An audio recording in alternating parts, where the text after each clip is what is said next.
Yo people, welcome back to another video. Now, over the weekend we got the news that Wrestlemania 43 was going to be hosted in Saudi Arabia in a move that once again exposes TKO for being the money pinching whores that they are. Now, I'm going to be giving you my honest opinion across the board as to why this is a bad decision. If there's any good, then I'll let you know, but I really doubt it. Let's start by defending. And as much as I'm one of those people that calls out Triple H, his awful bookings, all of that stuff, this simply can't be on him. I don't know why people are blaming Triple H, and I understand there's memes and all of that stuff. I'm not saying they're blaming, I understand they're doing it for fun and for all of that stuff, but there's people that are genuinely blaming Triple H as if he has some sort of say on it. If anything, TKO is hiding behind Triple H as he gets used as a puppet once again and forced to say and hype up these soulless events that not even he wants to do. He's literally the lead creative. I'm sure some of these adverts, like having the Slim Jim stuff put on the tables and stuff like that, I'm sure he has a say on stuff like that. But in terms of Saudi Arabia putting a bid, do you think Triple H has anything to do with financials when it comes to WWE? Also, I'm pretty sure this WrestleMania is actually worse for him because he's going to have to be forced to book matches and stuff that either doesn't make sense or no one wants to see just because Saudi has no clue about the business and they allegedly paid $250 million to host WrestleMania. So for sure, any demands that they want in terms of matches, then Triple H is going to have to bend over and accommodate to them. For sure, we're going to get some sort of The Rock versus Roman Reigns type of blockbuster main event for this WrestleMania in a match that they'll force into happening, being hyped up as the biggest main event on paper. And I was personally one of the few that wanted The Rock versus Roman at WrestleMania 40, as it would have been a great conclusion to the whole bloodline story. So maybe this is one of the positives for Saudi. We're actually going to get a dream match like this. However, in terms of storyline, in my opinion, this match would be about 3 years too late. So what's even the point? Apart from potential awful bookings, let's continue with other reasons as to why Saudi is the wrong move. And I'll be biased with this one,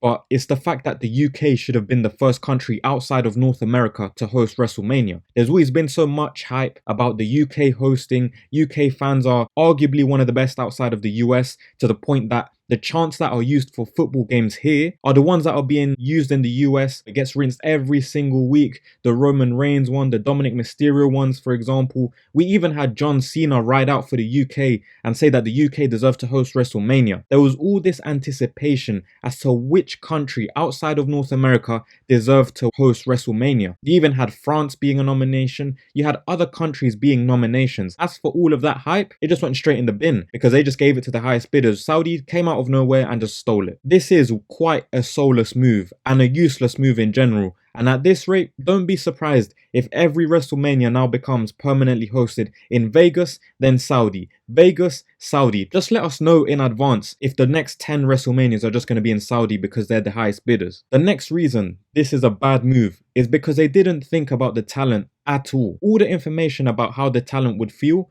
was presented right in front of us when they made the announcement. We had Bianca Belair, Charlotte Flair, Liv Morgan, Seth Rollins, Stephanie Vaquer, and Logan Paul on stage. And as this all happened, as it was being announced, you saw some of the most bored looking faces, some of the biggest faces full of regret. Some of the people didn't have the energy that they usually have. It just looked boring and dry across the board. Something that through body language just seemed like they felt uncomfortable. They weren't on board with this idea. So that's just based off some of the main athletes of the roster. That's the energy they're giving us. So imagine the rest of the roster. People were even saying that, oh, Liv Morgan looks like she's high. Why is she smiling so much? She looks weird. And in my opinion, I think she's smiling because when they announced Saudi, she's someone that uses social media a lot, especially X. So I know for a fact she was thinking of all the fans' reactions and how this event, this announcement was getting cooked. I think that's why she was smiling. Now, let's think about Bianca Belair, for example. Someone that I think came across looking the most pissed, and we already know why. It's because she gets booed in Saudi, and let's just say it's not because she's a bad wrestler or a heel. It's things like this,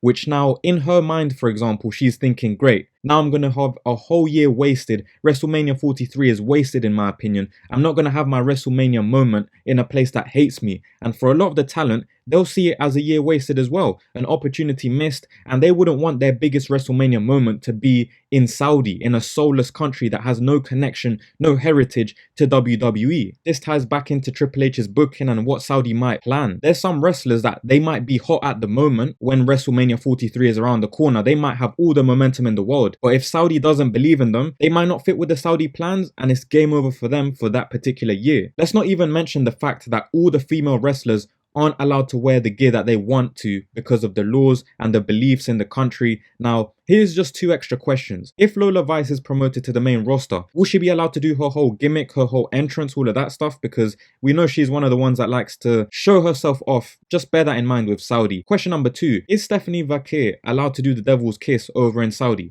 Either way, it's just a big mess, to be honest. And I understand that it's their countries, it's their rules, they can do whatever they want. There's no problem with that. But it's the fact that a country like this, that has a lot of controversial views in general, especially with the way they treat women in particular, is the one hosting this kind of event. So what kind of message does that send to the female talent? Some people will also mention the fact that they have the whole human rights thing over there, which is crazy. If you speak out against the government, for example, you'll get eliminated. It's very extremist in some senses over there in Saudi. We have people like CM Punk, who he himself called it out. He said that Saudi money is blood money, all of that stuff, and then he bent over for them. So it is what it is. We know this company has no morals, and people like CM Punk are the poster boys for those examples. Now, here's another reason why this is a bad move. And it's clear that TKO and WWE didn't think about the fans. Under TKO, we've actually seen everything to do with numbers increase in terms of money. Whether it's ads, alleged attendances for the shows, the prices for the tickets for the shows, the merchandise prices, literally all of the money related metrics just went up. But funnily enough, the viewership numbers are actually declining. But anyways, the fans are going to have to spend a fortune going all the way to Saudi, a place that doesn't have a big WWE fan base or a core fan base, a place that is inconvenient because of their laws and cultural beliefs, as we've just discussed. So a lot of people, a lot of average fans will be put off. It's their country, they can do what they want, as I've stated, but if they're so passionate about opening up and hosting big worldwide events, then they have to do their fair share of adjusting for the average person, in my opinion. Also, there's other factors that will affect the talent and the crowds, with things such as the heat. I don't know if anyone's seen the weather over there, but good luck to everyone that will be getting hit with that Dune sunlight, especially the talent. The prices for the tickets as well in the US for Mania alone, for example, is already insanely high. So imagine the prices for Saudi, plus hotels, plus flights. They'll take advantage and up the prices for sure. And other factors to involve, potential wars breaking out between now and then. We already know about the watermelon war going on in that region. If you caught my reference, then you know what's happening. So there's just so much uncertainty, so much unpredictability from now until 2027 that for fans, is it even worth taking a risk? Bear in mind, at least fans have a choice on whether they want to go or not, but the talent, they have no say. Seth Rollins can't just say, oh, I don't want to go. No, you have to go. It's WrestleMania 43. Another question I have as well, because Saudi are pouring so much money into it, what's to stop them from saying, John Cena, we need you. Be at the event now. What's to stop them from doing that? So overall, a very unpopular decision with WWE, but as usual under TKO, they ignore the audience and then they start to cry when the viewership is down. They're still trying hard to appeal to this rich demographic, which might work long term. But as of right now, it's not working, and you're pricing out the families, you're pricing out everyday people. Now, when will this penny pinching profit-based strategy end? No one knows. People say it's only in place until TKO get their money back for what they paid for WWE, but something tells me all these prices will just become a norm unless people start to boycott, which they won't. So we already have the fools and the bots that consume everything anyways, regardless of the prices. So as long as people like that exist, the money pinching techniques are going to keep rising. But yeah, as always, let me know all your thoughts down below in the comments. For example, which country would you have made the honorary one that hosts WrestleMania for the first time outside of North America? What talents do you expect to see in the main event of WrestleMania 43? I'd also appreciate if you could leave a like on the video, sub to the channel for more content, and thank you for your time.